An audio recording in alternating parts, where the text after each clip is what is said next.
हाँ, एक बार फिर से समझ लें। विपश्यना साधना के बाद लास्ट में मंगल मैत्री साधना सिखाई जाती है। और इसका प्रयोग तब तब करना है जब जब आप ध्यान करेंगे। ध्यान करने के बाद अंतिम समय में थोड़ा सा समय बचा लेंगे। 2 मिनट, 3 मिनट, 5 मिनट, जितना आपके पास समय है उस समय में मंगल मैत्री की साधना जो आज सिखाई जाएगी उसका प्रयोग करेंगे।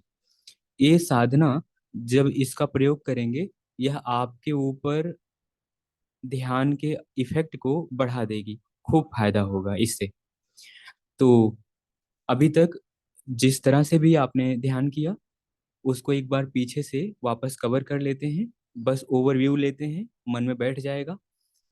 जिस तरह से गुरुजी ने बताया था उसी तरह से फिर से वापस चलते हैं। पहले हमने ध्यान के 3 मुख्य भाग में बांटे। 3 मुख्य भाग, उस तरह से तो 7 भाग, और बारीकी से देखें तो 19 भाग जो साधना के क्रम होते हैं। लेकिन मुख्य भागों को केवल 3 हिस्से में बांटा। पहले हमने सीखा सील, सील का पालन करना। उस पंचशील की बात कही। पंचशील के बारे में आप लोगों ने जाना। तो पंचशील हमने बताया बार बार, लेकिन फिर भी कुछ लोगों के दिमाग में नहीं था पंचशील क्या है, कैसे करना है। तो बस ध्यान की शुरुआत में जिन्होंने पंचशील का ठीक से पालन किया उनको ज्यादा फायदा, और जिन्होंने पंचशील का पालन ठीक से नहीं किया उनको कम फायदा, या हो सकता है भविष्य में फायदा हो जब वो उनका पालन करें। और एक बात को बार बार गुरु जी ने कहा, मैं भी कहता हूँ, पंचशील का ही केवल पालन करें और कुछ ना करें तो भी बहुत फायदा होगा। पंचशील का ही पालन करें केवल, बस। मतलब सत्य, अहिंसा, अस्तेय, अपरिग्रह और ब्रह्मचर्य का पालन करें। सत्य का बताया था, जो जितना है उसको उतना ही कहना। अहिंसा, हत्या ना करना, किसी को चोट ना पहुंचाना। अस्तेय, काम चोरी ना करना। चोरी तो हो नहीं रही है, लेकिन काम चोरी ना करना। अपरिग्रह, अपरिग्रह पर मैंने हाईलाइट किया था मॉर्निंग में भी, इस समय भी करना चाहूंगा, एक खास है। अपरिग्रह का सीधा मतलब एक लाइन में निकालते हैं कि आवश्यकता से अधिक धन संचय ना करना। आवश्यकता से अधिक किसी चीज को संचित करेंगे तो मन डावाडोल हो जाएगा, मन विचलित हो जाएगा। जैसे आवश्यकता से अधिक बल इकट्ठा हो जाए तो बल को बर्दाश्त करना मुश्किल होता है। अगर शारीरिक बल ज्यादा हो जाए तो उसे पचा पाना मुश्किल होता है। ऐसे ही धन बल बढ़ जाए तो उसे भी डाइजेस्ट करना मुश्किल होता है। ऐसे ही कोई विद्वान हो जाए, उसका मनोबल बढ़ जाए तो फिर उसे भी कंट्रोल करना मुश्किल होता है। सा विद्या या विमुक्त है, विद्या मुक्ति के लिए होती है, ना कि विवाद के लिए होती है। कई बार विद्या का इस्तेमाल विवाद के लिए भी होता है। अगर आपकी तर्क क्षमता अच्छी है तो भगवान बुद्ध के पास कोई आता है, कहता है मैं तर्कों से तुम्हें हरा दूंगा, इस इस सदी का मैं सबसे तर्कवान व्यक्ति हूँ। लेकिन जब वो बात करना शुरू करता है तो इनकी सहजता और समता के आगे वो शीघ्र ही हार जाता है। तो किसी भी तरह का बल जब अधिक होगा, चाहे वो मन बल, धन बल, तन बल, कोई भी होगा, उसका डाइजेशन गड़बड़ हो जाता है, उसे पचा पाना मुश्किल होता है। तो ऐसे में लोग बैलेंस खो दिया करते हैं। इसीलिए अपरिग्रह केवल धन का नहीं, जबकि फेमस केवल इसीलिए हो गया। केवल धन का अपरिग्रह करें, त्याग करें, आवश्यकता से अधिक ना हो। आवश्यकता से अधिक हो जाएगा तो सोचेंगे। तो इस पे ध्यान देना। और अपरिग्रह में एक चीज और आती है, मैं मेरा का भाव बहुत ज्यादा प्रबल हो जाता है। जैसे घर में एक इंसान कमा रहा हो, बाकी लोग उस पर निर्भर हों, तो बार बार उसको ऐसा लगने लगता है कि मेरे वजह से परिवार चल रहा है। और अगर उसके पास बड़ी विद्या हो, बड़ा धन हो, और कोई भी चीज बहुत ज्यादा हो, उसका जो मैं मेरा का भाव है बहुत ज्यादा स्ट्रांग होता है। तो जो मैं मेरा का भाव है वो स्ट्रांग सबका होता है, लेकिन किसी किसी का बहुत ज्यादा होता है। ऐसे लोग अपने खिलाफ चीजों को सुन नहीं पाते, देख नहीं पाते, देखना भी नहीं चाहते। अपने मन के अनुकूल जरा सा नहीं हुआ तो वहीं टूट पड़ते हैं। टूट पड़ते हैं मतलब मतलब बात बिगड़ जाती है। अपने मन के अनुकूल हुआ तब तो बहुत अच्छी बात है। ये उनके साथ ज्यादा होता है जिनका मैं मेरा का तदात्म बहुत तगड़ा होता है। ये मैं मेरा कैसे असर करता है एक बार फिर से देख लें। अगर शरीर पे पीड़ा होती है तो लगता है कि मन में पीड़ा हो रही है। अगर मन में पीड़ा हो रही है तो लगता है शरीर में पीड़ा हो रही है। जैसे किसी ने कोई बात कह दी और बात ठीक नहीं लगी, तो वो बात अगर अपने विरोध में है, अच्छी नहीं लग रही है, तो पूरे मन को तो व्याकुल करती है, शरीर को भी व्याकुल कर देती है। जैसे आप दीवार के उस पार बैठे हो और आपके बारे में कुछ भला बुरा कहा जा रहा है और आप सुन पा रहे हैं, तो देखेंगे कि केवल मन में ही नहीं बल्कि शरीर में भी कुछ कुछ हो रहा है, दोनों में हो रहा है।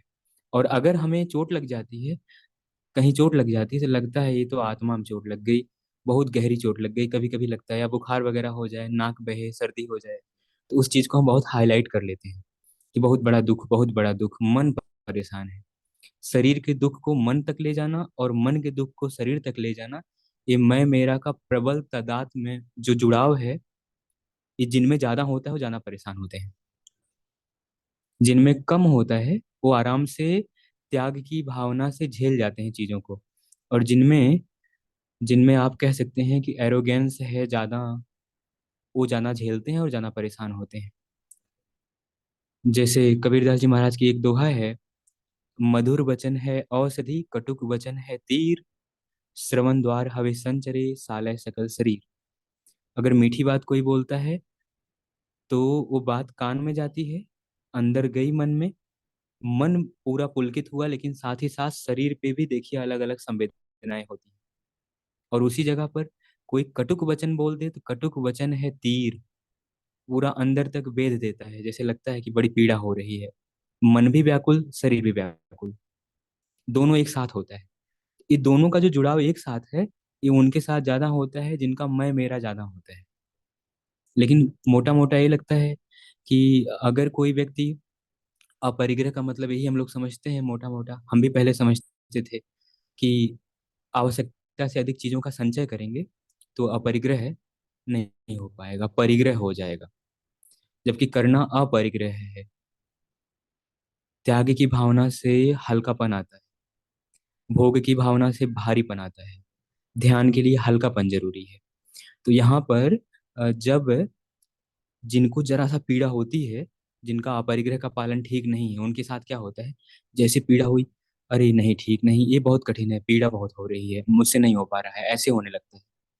और जिनका अपरिग्रह ठीक ठाक है, जिनका मैं मेरा का भाव अलग है, बॉडी और मन को अलग अलग समझ पा रहे हैं, उन लोगों को थोड़ा चीजों को झेल पाएंगे।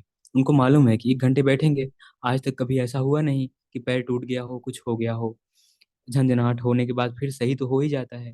तो वो क्या है कि समता भाव से देख पाएंगे कि ये दर्द है, ये मन है, ये शरीर है, दोनों अलग है। मन और शरीर अभी संयोग करेगा, एकदम व्याकुल हो जाएगा और हम पैर बदल देंगे, हिम्मत हार जाएंगे। और जो दोनों के अंतर को समझेगा, जो समझ पाएगा कि शरीर अलग है, मन अलग है, शरीर की व्याकुलता को मन की व्याकुलता से अलग करेंगे, मन को कहीं और लगा देंगे। जब मन कहीं और लगा हुआ है तो शरीर में चाहे जितना दर्द होगा पता भी नहीं चलेगा, जैसे सिनेमा हॉल में होता है। मन तो दे दिया, टेलीविजन में चला गया, अब शरीर कहाँ है कुछ पता ही नहीं है। 1 घंटे बैठे हैं, 3 घंटे बैठे हैं, 2.5 घंटे बैठे हैं, पता ही नहीं। जब 2.5 घंटे बाद पता चलता है कि पिक्चर खत्म हुई, लोग उठते हैं तो उठ ही नहीं पाते हैं, पैर झंझनाहट है ना, पैर में कुछ सुन्न हो गया है, ये हो गया है, वो हो गया है, तब मालूम होता है।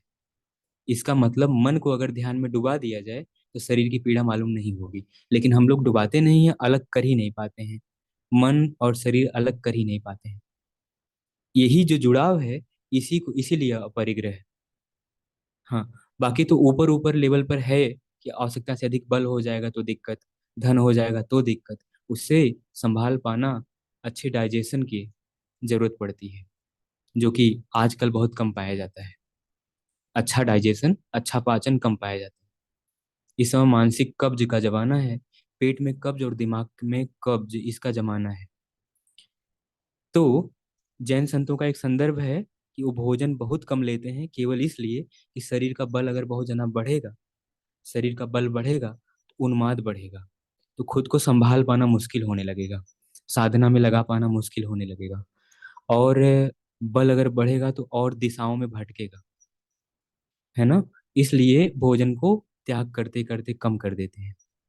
और भी बहुत सारे कारण हैं, लेकिन उसका उसमें एक कारण ये भी है, तो शरीर में केवल उतना ही रहे जितने से काम चल जाए, है ना।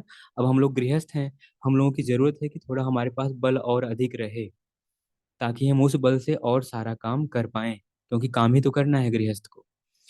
तो गृहस्थ के शरीर में बल हो, लेकिन फिर भी केवल बल इकट्ठा करने लग जाना, बाकी चीजें छोड़ देना, है ना, केवल बॉडी बनाने पे ध्यान देना, बाकी चीज छोड़ देना, तब गड़बड़ हो जाएगा, पक्का गड़बड़ हो जाएगा। ओशो ने इसे अति की श्रेणी में रखा और बताया कि जब केवल एक ही तरह का बल इकट्ठा करेंगे तो अन्य बल क्षीण हो जाएंगे, मनोबल कमजोर होगा, है ना, केवल शरीर का बल बढ़ाने पे मनोबल कमजोर होगा, और धन बल और चीजें धीरे धीरे क्षीण होती जाएंगी। केवल शरीर पे ध्यान नहीं देना, केवल मन पे ध्यान नहीं देना, केवल धर्म पे ध्यान नहीं देना, धन बल, मन बल, तन बल, धर्म बल, अध्यात्म बल जो भी बढ़ाना है, एक साथ लेके चलना चाहिए। थोड़ा इस पे, थोड़ा उस पे, थोड़ा उस पे, सब पे ध्यान देना चाहिए। इस चीज को समझ लिया। तो ये पंचशील का ये टॉपिक जो था, इस पे हमने कम हाईलाइट किया था, मेरे मन में आया, मैंने इसको बताया। ब्रह्मचर्य का मैंने बताया था, सत्य, अहिंसा, अस्तेय, अपरिग्रह, ब्रह्मचर्य, इन पांचों का पालन जो करेंगे वही ध्यान में ठीक से आगे बढ़ पाएंगे। नहीं तो थोड़ा बहुत ऐसे ही होगा। और ध्यान करेंगे तो कहेंगे ये हो रहा है, वो हो रहा है, दिक्कत हो रही है, मन नहीं लग रहा है। एक सीधे सीधे जो बेस है वही कमजोर है, इसलिए ऐसा हो रहा है ना। तो आगे, हाँ, रिकॉर्डिंग हो रही है। तो इसके बाद दूसरा चरण जो विपश्यना का था, तीन ही चरण है। दूसरा चरण था जिसे हमने समाधि कहा, जिसपे हम लोगों ने सांसों पे ध्यान दिया। सांस आ रही जा रही, उसके टच को महसूस किया। अब उसके टच को महसूस किया ताकि मन को एकाग्र कर पाए, एक दिशा में लगा पाए, जिस दिशा में लगाना चाहें उसमें मन हमारा थोड़ी देर लगे। अभी तक मन का स्वभाव है कि मन बहुदैसिक होता है। जैसा हमने एक एग्जाम्पल दे के बताया था कि एक पागल खाना खा रहा है, उसको अचानक से लगने लगा कि ये खाना नहीं है, ये बम है, और जो जिसने मुझे खाना दिया वो खाना देने वाला नहीं है, वो मेरा दुश्मन है। तो वो अपना खाना ही ऐसे लड्डू की तरह फेंकने लगता है लोगों के ऊपर। फिर अचानक से तुरंत उसका मन बदलता है, नहीं नहीं नहीं, ये खाना पानी है, और मैंने बहुत दिन से नहाया नहीं है। अब वो उसी खाने से अपने सिर पे डालने लगा कि वो पानी है, नहाने जैसा सोचने लगा। फिर अचानक से उसका मन बदलता है, उसे लगता है नहीं नहीं नहीं, ये तो साबुन है। वो अपने शरीर में साबुन समझ के उसको मलने लगता है। तो इसी तरह से मन हम लोगों का, जैसे हम बोल रहे हैं, आप लोग सुन रहे हो, तब तो थोड़ी देर बंधा हुआ है, एक नियम क्रम में बोल पा रहा है और सुन पा रहा है। लेकिन जैसे ही इसको विराम दे दिया जाए, कुछ ना करने को रहे इसके पास, कुछ ना करने को रहे, तो ये कभी कभी क्या सोचेगा, जमीन की बात, कभी आसमान की बात। भले हम लोग पढ़े लिखे बड़े हैं, लेकिन फिर भी वो बच्चों की तरह ही सोचता है। कभी यहाँ की बात, कभी वहां की बात, बिना सिर पैर की, और एक बात से दूसरी बात का कोई कनेक्शन नहीं होता, ऐसी बात सोचता है। तो कम से कम समाधि का जो प्रयोग सीखा, उसमें ये मालूम होगा कि सांस को साधते साधते साधते मन एक दिशा में लग गया, मन बहुदैसिक नहीं रह गया। तो जब मन बहुदैसिक नहीं रहेगा तो एनर्जी बचेगी। एक साथ बहुत काम करने पे बहुत एनर्जी लगती है। जैसे मोबाइल में एक साथ कई सारे काम चालू कर दिए जाएं, आप बात भी कर रहे हो, व्हाट्सएप पे मैसेज भी कर रहे हो, बगल में छोटा सा स्क्रीन खोल करके उस पे गेम भी खेल रहे हो, तब मोबाइल की बैटरी जल्दी बैठ जाती है। वैसे हम लोगों के साथ होता है, एक साथ मल्टीपल काम करेंगे तो एनर्जी ड्रेन बहुत जल्दी होती है। लेकिन मल्टीपल काम करें तो ठीक, हम लोग मल्टीपल बेकाम करते हैं, नकारात्मक काम, अजीब गरीब सोच, बिना इस विचार से उस विचार का कोई संबंध ही नहीं है, इसलिए एनर्जी और ड्रेन होती है। एनर्जी जब कम होगी तो अच्छा काम नहीं होगा, खराब काम होगा। एनर्जी जब कम होगी तो नींद ऊद आएगी, कोई और बढ़िया काम नहीं होगा। एनर्जी कम होगी तो खराब भोजन खाने को मन करेगा, बढ़िया भोजन अच्छा नहीं लगेगा, है ना। हाँ, पिज्जा ऑर्डर करेंगे। हाँ, और क्या ऑर्डर करेंगे। हाँ, हम भूल गए वो, क्रीम रोल ऑर्डर करेंगे, हाँ। तो ये सब ऑर्डर करेंगे और यही सब खाने में अच्छा लगेगा तब। एनर्जी कम रहेगी तब। एनर्जी अच्छी खासी अगर है, सकारात्मक ऊर्जा है, नकारात्मक भोजन मांगेगा ही नहीं। जीभ अपने आप काबू में रहेगी। जीभ के पीछे बैठा हुआ मन गुलाम बना देता है। हम शरीर की सेवा करते हैं, जो शरीर मांगता है वो देते हैं। शरीर का मालिक बनने के लिए पैदा किया गया था, हम लोग शरीर के नौकर बन जाते हैं। तो जीभ के नौकर बन जाते हैं, आंखों के नौकर बन जाते हैं, कान के नौकर बन जाते हैं। इसलिए होश साधना है कि हमें बार बार अपने भोजन पर ध्यान देना है कि भोजन हमारा कैसा हो। भोजन ठीक रहेगा तो मन ठीक रहेगा, और मन ठीक रहेगा तो भोजन भी ठीक रहेगा। एक दूसरे का पूरक है एक तरह से। तो ये चीज का ध्यान दिया। और अपने मन को एक दैसिक करने के लिए बड़े बल की जरूरत होती है। बल रहेगा तो मन एक दिशा में सोचेगा। जिस दिशा में मन सोचेगा, लंबे समय तक सोचेगा, एनर्जी के साथ सोचेगा, उधर का काम बनना शुरू हो जाएगा अपने आप। इसी सिद्धांत पर इसी सिद्धांत पर एक्यूप्रेशर, योग, सुजोग, प्राणायाम, धारणा और न जाने कितनी पद्धतियां इसी पर डिपेंड करती हैं कि जिधर हमारा होश जाता है उधर हमारी ऊर्जा जाती है। Where attention goes energy flows. जिधर ध्यान जाता है उधर ऊर्जा जाती है। अब हमारा ध्यान कहाँ कहाँ जा रहा है? बहुत जगह जा रहा है। जब हम लोग रील देखते हैं तो देखिए कैसे कैसे कहाँ कहाँ जाता है। एक रील पे, फिर दूसरी रील पे। इस रील में गाना चल रहा है, उस रील में कोई मर गया है, रोना चल रहा है। उस रील में किसी की शादी हो रही है, उसके अगली वाली रील में किसी का मुंडन हो रहा है, उसके अगली वाली रील में कोई पहाड़ से गिर रहा है, उसके अगली वाली रील में कोई कुछ हो रहा है। इतने तेजी से जो भाव बदलते हैं, बड़ी एनर्जी नष्ट होती है, बहुत ऊर्जा नष्ट होती है। भले वो रोमांचित करता है, क्योंकि फटाफट भाव चेंज होते हैं। तो ये मन को बहुत कमजोर कर देगा। कमजोर मन हमेशा कमजोर चीज में लगेगा, सोने में तमोगुण में लगेगा। तमोगुण, रजोगुण, सतोगुण। तो कमजोर मन हमेशा तमोगुण में, रजोगुण में रहेगा। अच्छी चीजों में मजा भी नहीं आएगा, इरिटेशन होगा, झल्लाहट होगी। ध्यान करने बैठेंगे तो एकदम बेचैनी, बंद करो ध्यान वान, हम तो टीवी देखेंगे। बंद करो ध्यान, हम तो घूमने जाएंगे। बंद करो ध्यान, हम तो ये करेंगे वो करेंगे। मतलब ध्यान ही जहर लगेगा। बाकी खराब खराब चीज सब बढ़िया लगेगी। खाने में भी सब खराब चीज अच्छी लगेगी। तो एनर्जी जरूरी है अच्छा काम करने के लिए। एनर्जी को इकट्ठा करने के लिए मन को एक दिशा में लगाया। अब मन को एक दिशा में लगाने का उपयोग किया। तीसरा चरण बता रहा हूं, अब दो चरण हो गया। सील समाधि हो गया। तीसरा चरण top to bottom, bottom to top यात्रा करने का, जिसमें हम लोगों ने एक एक जगह पर ध्यान क्यों दिए? हाँ, एक एक जगह पर ध्यान इसलिए दिया क्योंकि अभी मैंने कहा कि जिधर हमारी ऊर्जा जाती है उधर हमारा जिधर हमारा ध्यान जाता है उधर हमारी ऊर्जा जाती है। और इसी ऊर्जा को ले जाने के लिए एक्यूप्रेशर में पकड़ के दबाया जाता है, हाथ, गर्दन, पैर, कहीं भी। और दबाते जब एक्यूप्रेशर में है, किसी ने लिया होगा तो मालूम होगा, बहुत दर्द होता है, बहुत दर्द होता है।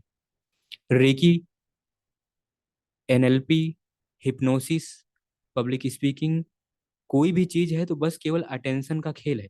किधर हम अटेंशन को खींच रहे हैं। जिधर हमारा ध्यान जा रहा है वहां ऊर्जा जा रही है। अभी मैं इधर मुंह करके बोलूं, इधर किसी से बात करूं और यही सारी बात करूं, आप लोग को उतना असर नहीं होगा जितना इधर चेहरा करके करने पे हो रहा है। या मैं पूरा घूम जाऊं पीछे उधर दीवार से बात करूं, तो उतना असर नहीं होने वाला। बड़ा अजीब सा लगेगा, ये क्या हो गया, ऐसे कैसे हो रहा है ना? इसीलिए जिधर ऊर्जा जाती है उधर ध्यान, जिधर ध्यान जाता है उधर ऊर्जा जाती है। और जहां ऊर्जा जाएगी वहां इलाज हो जाता है। एक्यूप्रेशर वगैरह में इसी तरह से होता है कि अगर मान लो लीवर में कोई दिक्कत है, तो लीवर में या आंतों में कोई दिक्कत है, आंत गड़बड़ी है कोई, तो उसके लिए कोई पॉइंट जो हाथ में है उसको दबाया जाता है। जब दबाया जाता है तो पेट में जहां भी, आंत में जहां गड़बड़ी है, उस पॉइंट को दबाने से उधर ऊर्जा बहने लगती है। ऊर्जा का बहाव जब रुक जाता है, तभी चक्र भी ब्लॉक होते हैं। जो योग में होता है ना कि चक्र ब्लॉक हो गया, मूलाधार ब्लॉक हो गया, या उसकी ऊर्जा कम हो गई, या मणिपुर चक्र गड़बड़ हो गया, या फिर अनाहत गड़बड़ हुआ, विशुद्धि गड़बड़ हुआ, कोई चक्र गड़बड़ हुआ तो उससे जुड़ा हुआ बीमारी हो गया, आंख में, चेहरे में, कान में, कहीं भी। मन खराब हो गया, तनाव हो गया, आज्ञा चक्र गड़बड़ है तो क्या करते हैं कि आज्ञा चक्र की ऊर्जा को चालू करने के लिए चक्र का ध्यान करते हैं। ध्यान मतलब बस ऊर्जा देना।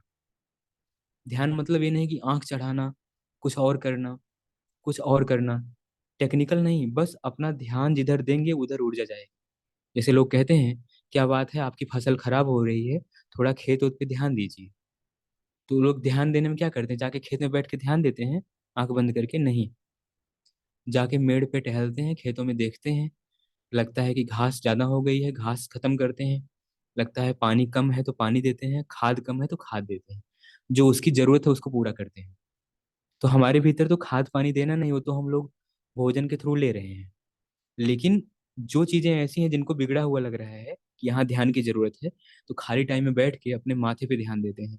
तो आज्ञा चक्र से हुई जितनी भी गड़बड़ी है, जो कमियां हैं, जो बीमारियां हैं, जो मानसिक समस्याएं हैं, वो ठीक हो जाती हैं। ध्यान। अब ध्यान देने के लिए कितने सारे तरीके को खोज दिया और कितने सारे तरीकों को बता दिया, ये योगियों पर डिपेंड करता है या सिखाने वालों पर डिपेंड करता है। हो सकता है अलग अलग विधि से अलग अलग लोगों को अलग अलग अच्छा अच्छा फायदा हो, तो ऐसी विधियां बहुत सारी बन गई। लेकिन मूल बात बस इतनी है कि केवल जिधर ध्यान जाएगा वहां ऊर्जा जाएगी, जहां ऊर्जा जाएगी वहां बीमारी ठीक हो जाएगी, बस इतनी मेन बात है। तो विपश्यना में कितनी आसानी से बस एक एक जगह को ध्यान ध्यान ध्यान दिया जा रहा है। हम लोग सोचते हैं, हाँ, किसी ने पूछा मन ही मन, वैसे मैं भी इस चीज का पक्षधर हूँ, मैं भी यही, मेरा भी यही सवाल था, मैं भी परेशान था कि ऐसे शरीर में ध्यान ले जाने से क्या होगा, सिर से पैर तक एक एक जगह को देखने से क्या होगा, ऐसे क्या होगा ना। नए लोग जो जुड़े हैं वो भी सोचते होंगे इससे क्या होगा, यही हम भी सोचते थे इससे क्या होगा। ध्यान की भी मैंने कल बताया था, सर्वोत्तम विधियों में से एक है, आसान भी है, लेकिन बात थोड़ी देसी है और ब्रांड का जमाना है, इसलिए हम लोग को पसंद नहीं आता है, लगता है ये क्या है, ऐसे कैसे है। तो अभी आगे कल से पूरा पैटर्न चेंज हो जाएगा, पहले की तरह हम लोग प्राणायाम करेंगे, लास्ट में थोड़ा ध्यान करेंगे। आज मैत्री साधना सीखेंगे, मंगल मैत्री। ये चीजें जरूरी थी बताना, ये अब तक का हम लोगों का विपස්සना का एक तरह से रिकॉल करना था। अब जब जब विपස්සना ध्यान करेंगे आप लोग, जैसे रात में सोने से पहले बैठ गए ईमानदारी से, नींद आ रही थी फिर भी उठ के बैठ गए, सुबह जल्दी उठने की थोड़ी सी आदत डाल दिया, क्योंकि आप चाहते हैं कि थोड़ा टाइम आप बचा पाएं खुद के लिए, तो ज्यादा नहीं, रिक्वेस्ट करता हूँ 10 से 15 मिनट पहले उठ जाइए। जैसे आप 6 बजे उठते हैं तो 5:30 बजे, 5:45 पे जाग जाइए। 4 बजे जगते हैं तो 4 बजे से पहले 3:30 बजे जग जाइए, या 3:45 पे जग जाइए। 15 मिनट सो के क्या कर लेंगे, ये हम अपने आप से भी पूछा करते हैं कि 15 मिनट सो के और क्या कर लेंगे, आज तक क्या कर लिए हैं, या कितना मजा आ गया है। बल्कि उदासी आती है, और जब लेट होता है, किसी भी काम में लेट होता है तो और खराब लगता है। तो क्या करना कि 10-15 मिनट पहले उठ जाना चाहिए, यही बात अपने आप से कहनी चाहिए कि आज तक मैंने क्या पा लिया थोड़ा और सो कर। और कभी थोड़ा पहले जाग जाना और फिर पूछना कि आज थोड़ा पहले जाग कर मैंने क्या पा लिया। अगर आप जाग गए, जाग जाना ही कुछ पा लेना है। अपने आप लगेगा पूरे दिन कि आज हम 15 मिनट पहले जागे हैं, लगता है हमने कुछ जीत लिया है, हमने कुछ जीत लिया है ना। इस पैटर्न को तोड़ डालिए, जो रोज लेट होता है, जो रोज थोड़ा और सो जाते हैं, इस चीज को तोड़ डाला जाए तो ये ठीक रहेगा। अब वो जो आप पहले उठ गए हैं 15 मिनट 20 मिनट, या रात में थोड़ा पहले आप जो बैठे हैं, तो उसी में क्या करना, पहले विपश्यना करना, पहले थोड़ा सांस का साधना। बाकी यम नियम तो करते ही रहे, जीवन में इसको हमेशा के लिए अपना लें तो अच्छी बात है। यम नियम मतलब पंचशील, पंचशील सत्य अहिंसा अस्तेय परिग्रह ब्रह्मचर्य का पालन करते रहें, ये अकेले ही बहुत दमदार है। ये हमने पहली क्लास में बताया था, बीच में बताया था और लास्ट में बता रहा हूँ। और बाकी जो समाधि का प्रयोग है, पहले जब बैठेंगे, जैसे मान लीजिए आप आधे घंटे पहले उठ गए, जाग गए, तो उस आधे घंटे में 5-10 मिनट तक पहले ये प्रयोग करना चाहिए, 5-10 मिनट तक सांसों का प्रयोग करना चाहिए। अगर आप घर पे विपश्यना करने की कोशिश कर रहे हैं तो 5-10 मिनट इसको किया, थोड़ा मन एकाग्र हो गया, जब लगने लगा कि सांस का पूरा अनुभूति इधर हो रहा है, तब फिर उसी का प्रयोग करेंगे सिर की चोटी पर। और फिर जैसे मैंने आजू बाजू के अंगों पर, पीछे, फिर आगे, फिर माथे पर, भौहों पर, एक एक अंग को जैसे जैसे सिखाया है वैसे ले जाएंगे नीचे तक।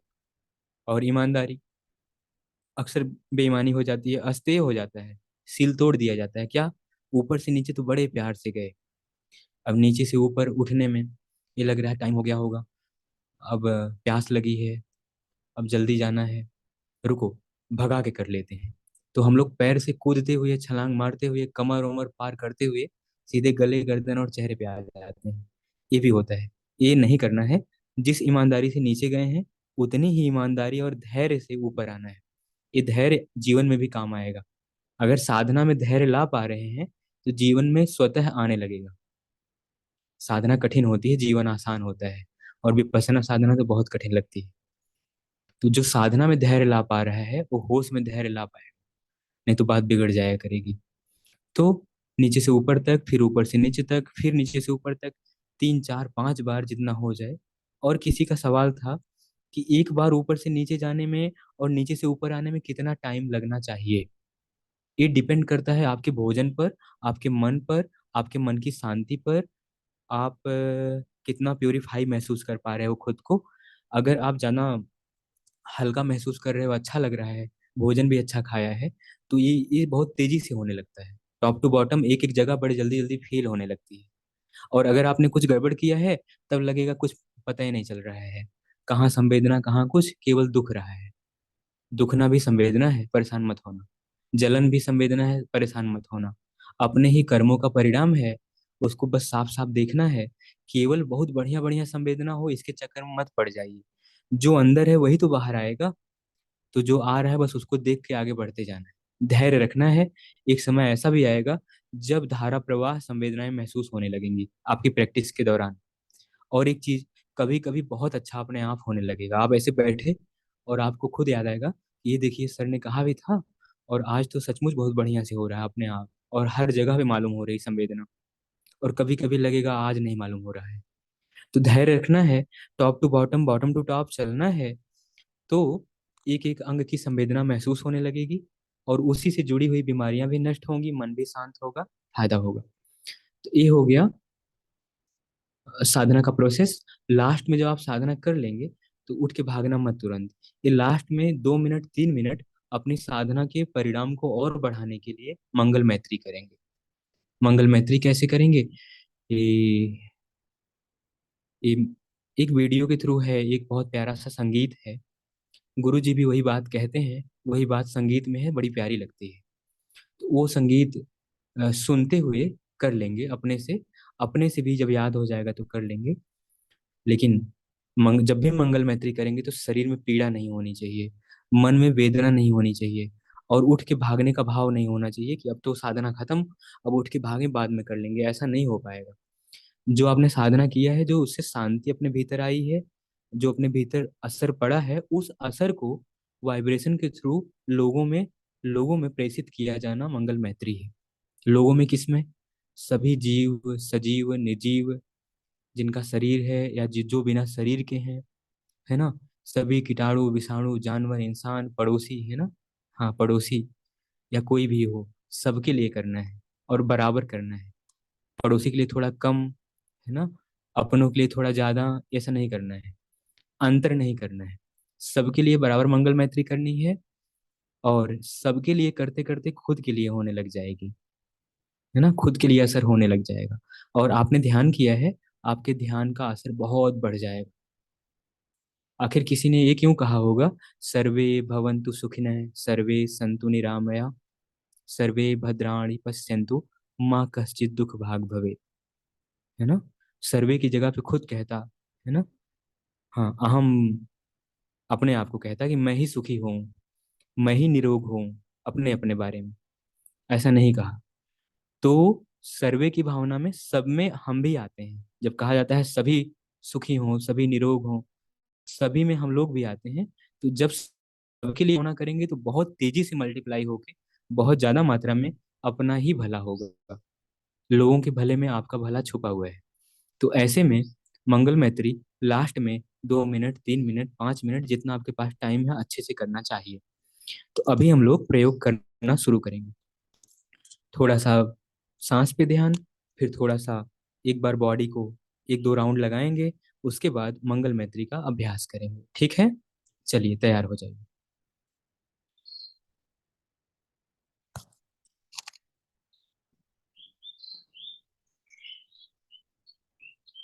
सब लोग तैयार हो जाइए।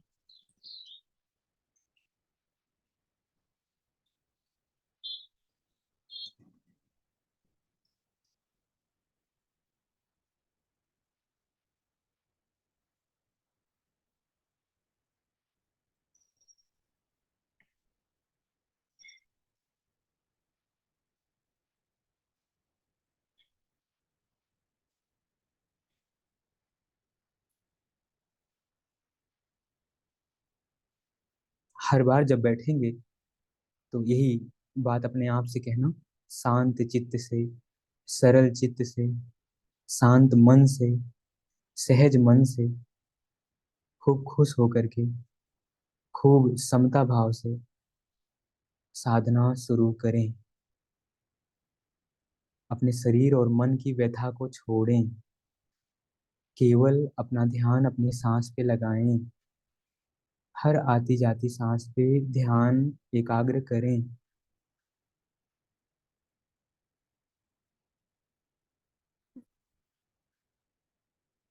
सांस ना मालूम हो तो थोड़ा तेज भरना, थोड़ा तेज छोड़ना, सांस का टच मालूम होने लग जाएगा।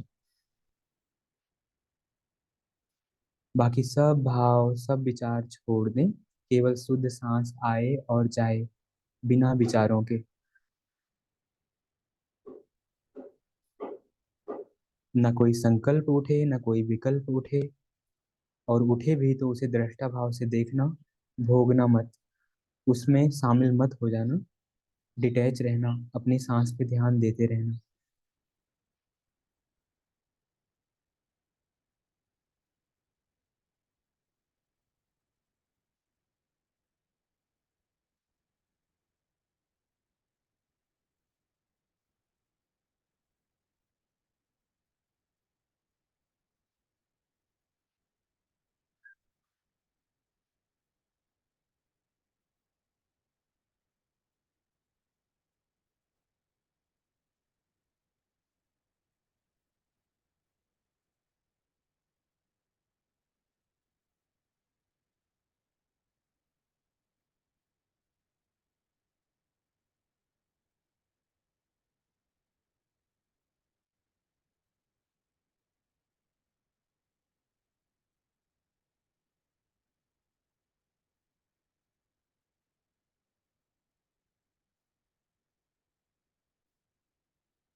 जब तक सांस आ रही है, जब तक जा रही है, सांस को जानते रहिए। कमर गर्दन एकदम सीधा रखिए।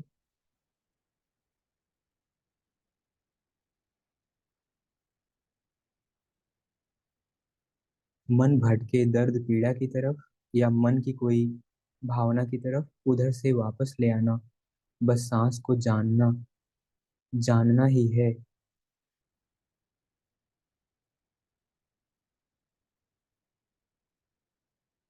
नाक और मूंछों वाले हिस्से पर, तिकोने हिस्से पर ध्यान देना। सांस आए तो टच, जाए तो टच, उसके टच को महसूस करें।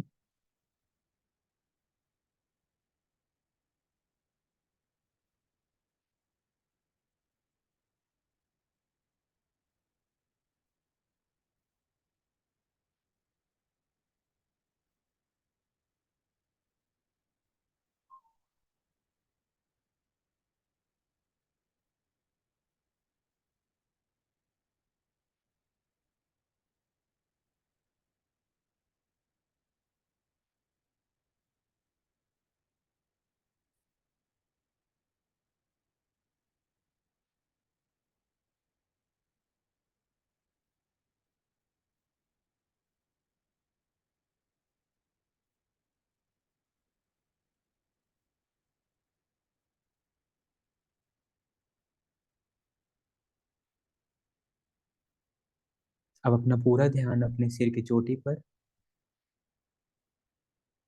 जैसा भी है जानेंगे। कोई संवेदना महसूस होती है उसे जानना है। फिर दाएं और बाएं सिर पे।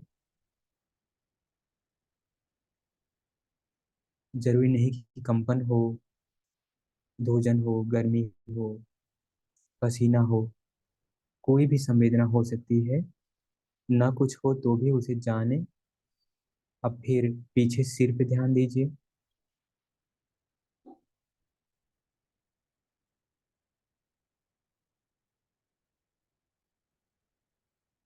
आगे माथे पर ध्यान दीजिए।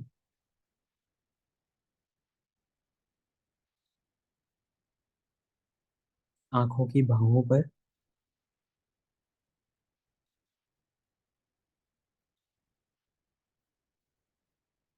आंखों की पलकों और आंखों पर,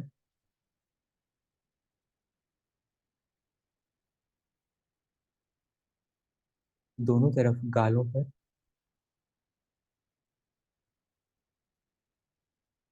नाक और मूछ वाले भाग पर,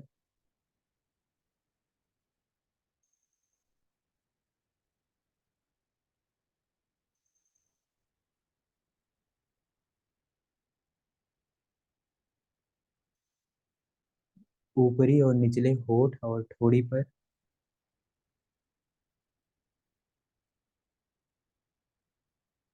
दोनों कान और कनपटी पर,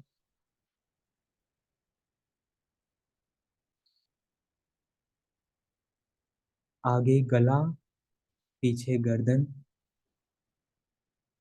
कैसा लग रहा है जान लीजिए। दोनों कंधे पर कैसा लग रहा है जान लीजिए। दोनों कंधा, बांह, कोहनी, कोहनी से नीचे पूरी हथेली, पंजा, अंगूठा और उंगलियां। सामने चेस्ट, नीचे पेट,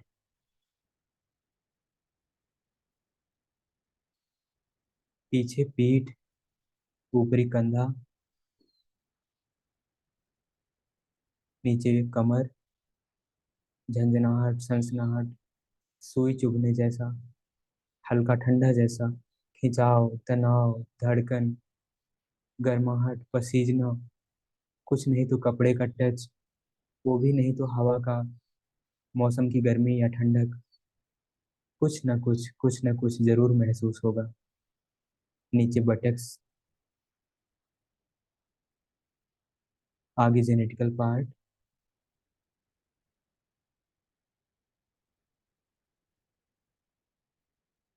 नीचे थाई,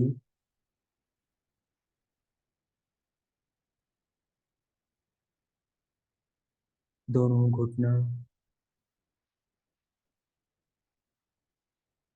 घुटने से नीचे पैर की पिंडलियां और टखना,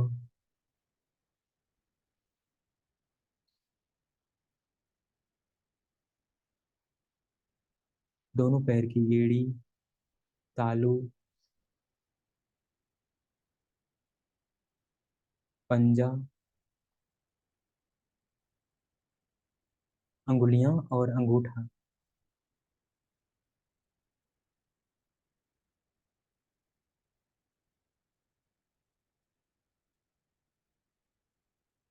अब यहीं से वापस चलना। हाथ, पहले पैर की अंगुलियां, अंगूठा,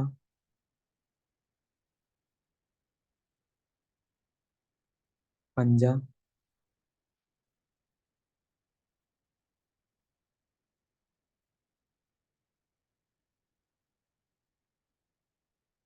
तालू, एड़ी,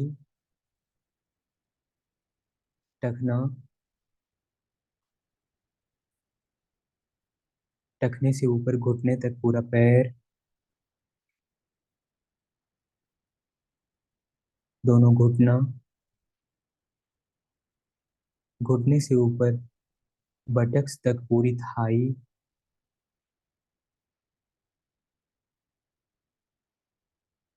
बटक्स और जेनेटिकल पार्ट, आगे पेट,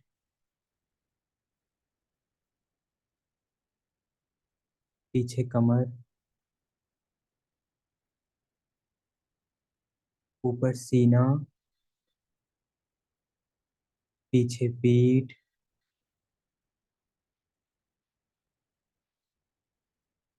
ऊपर दोनों कंधा, नीचे हाथ की अंगुलियां, अंगूठा, पंजा, कलाई,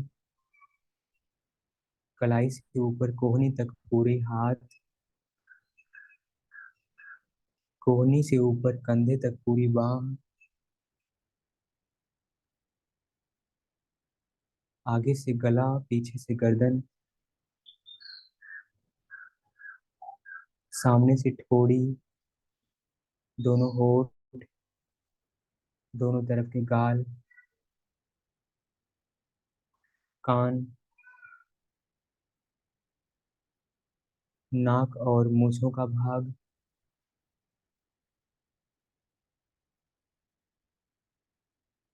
दोनों आंखें, माथा,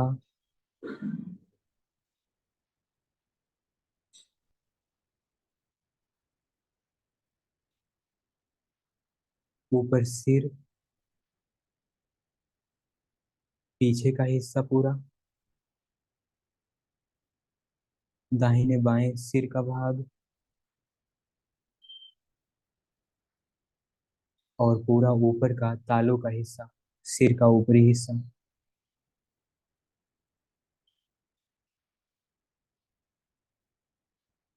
अब एक बार थोड़ा धारा प्रवाह तेज करेंगे। सिर की चोटी, पूरा सिर, पूरा चेहरा, गला, गर्दन, दोनों कंधा, दोनों हाथ लेते हुए आगे से सीना, पेट, पीछे से पीठ, कमर, नीचे बटक्स, जेनेटिकल पार्ट, दोनों थाई, हिप्स, दोनों घुटना, नीचे पूरा पैर, एड़ी, तालू, पंजा, अंगुलियां, अंगूठा, और अब नीचे से ऊपर की ओर पूरे पैर की पग थली, नीचे का पूरा भाग, टखना, ऊपर घुटने तक पूरा पैर, घुटने से ऊपर तक पूरा थाई, बटक्स, जेनेटिकल पार्ट।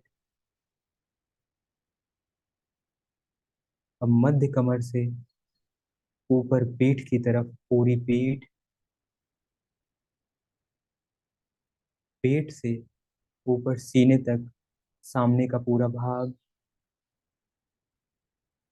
नीचे हाथ की अंगुलियों, अंगूठे से ऊपर कंधे तक पूरा हाथ, पूरा कंधा, गला, गर्दन, पूरा चेहरा, पूरा सिर।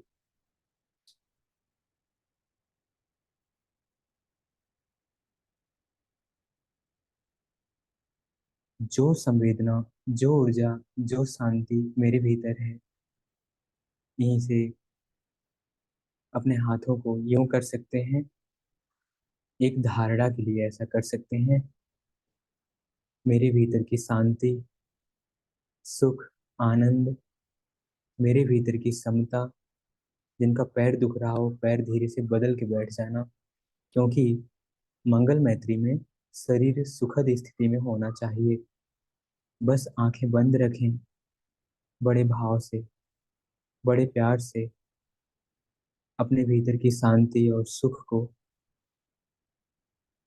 धारण करते हुए मंगल भावना करेंगे।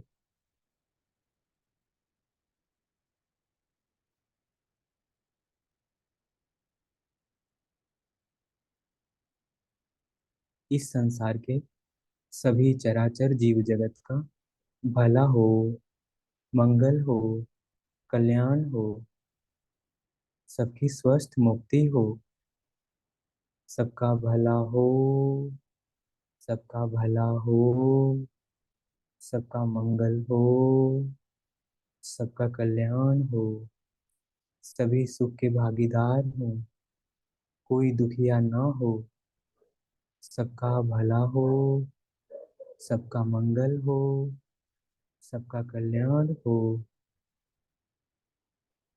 और मुझे पूरा याद नहीं है, नहीं तो मैं गा के सुनाता, तो इसलिए मैं इस म्यूजिक को चलाता हूँ। उसको सुनते हुए अंदर से यही भावना रखना कि मंगल कामना ही उठे हर किसी के लिए। हर किसी के लिए, चारों दिशाओं में, दसों दिशाओं में बस मंगल कामना ही उठे। सभी सजीव निर्जीव के लिए, सभी जीव जगत के लिए बस सद्भावना ही उठे। तो बैठे रहें, इस भजन को सुनते हुए इसी शांति को बनाए रखिए और सद्भावना का भाव करते रहिएगा। बस थोड़ा सा और।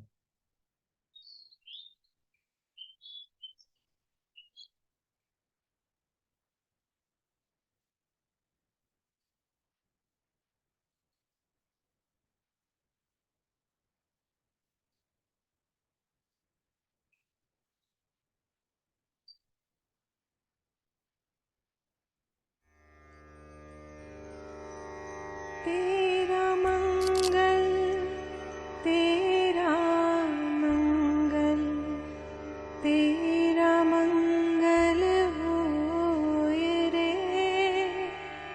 सबका मंगल, सबका मंगल, सबका मंगल होए रे।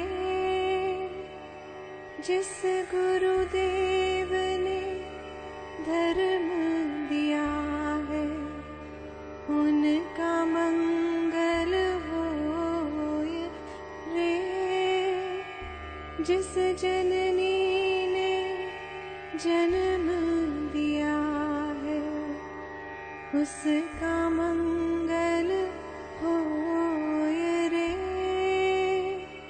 पाला पोसा और बढ़ाया, उस पिता का मंगल होए रे।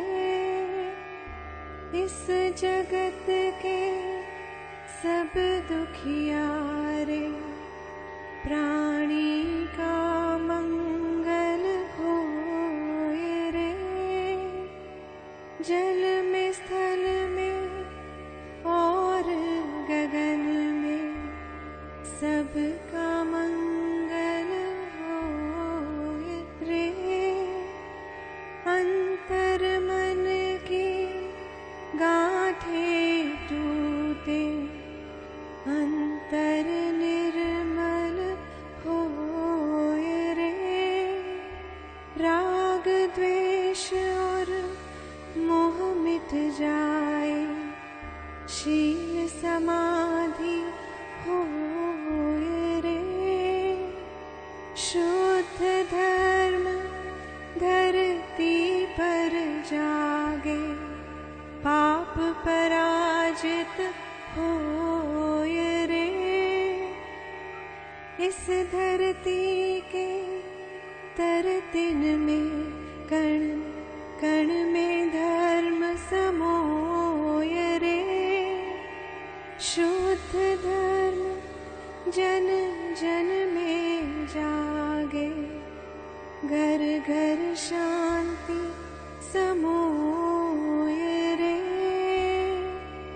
तेरा मंगल, मेरा मंगल, सबका मंगल होए रे।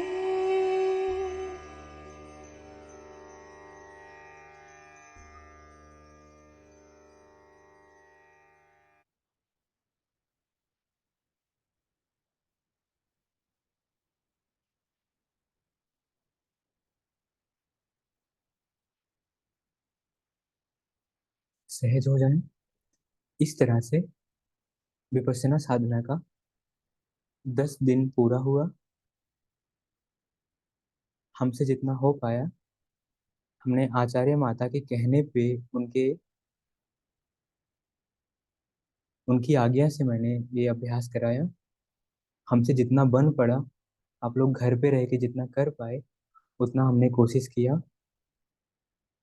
इस साधना के दौरान हमसे किसी भी तरह की गलती हुई हो, उसके लिए हमें क्षमा करेंगे।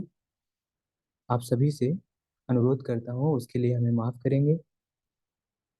और गुरु जी की तरफ से इस साधना के लिए, भविष्य में आप इसको करते रहें, हमेशा करते रहें, इसके लिए आग्रह करेंगे। नियम से टाइम निकालें और इसको करते रहें। और एक बार फिर से मेरे द्वारा मन क्रम वचन से किसी को कोई चोट लगी हो उसके लिए मुझे माफ करना। और बस ठीक है। हाँ, एक चीज और है।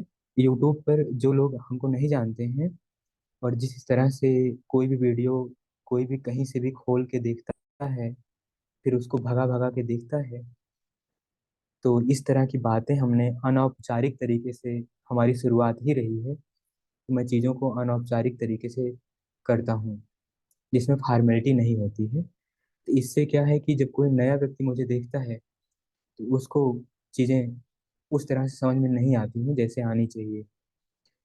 तो कुछ लोगों ने कुछ विरोधात्मक टिप्पणियां भी लिखी थी कि विपश्यना को इस तरह से नहीं करना चाहिए, इस तरह से नहीं सिखाना चाहिए। हमारे सिखाने का उद्देश्य कुछ और था। तो इसीलिए मैंने यूट्यूब पर जो वीडियो हैं उनको अनलिस्टेड कर दिया है। तो आप लोगों में जिनको भी चाहिए, हाँ, दो चार वीडियो वैसे हैं जो पड़े रहेंगे। बाकी कुछ वीडियो को अनलिस्टेड कर दिया है, मतलब केवल मैं भेजूंगा आपको तो आप ही देख पाओगे। बाकी वो यूट्यूब पर रहेगा लेकिन नहीं रहेगा, ऐसा हो जाएगा।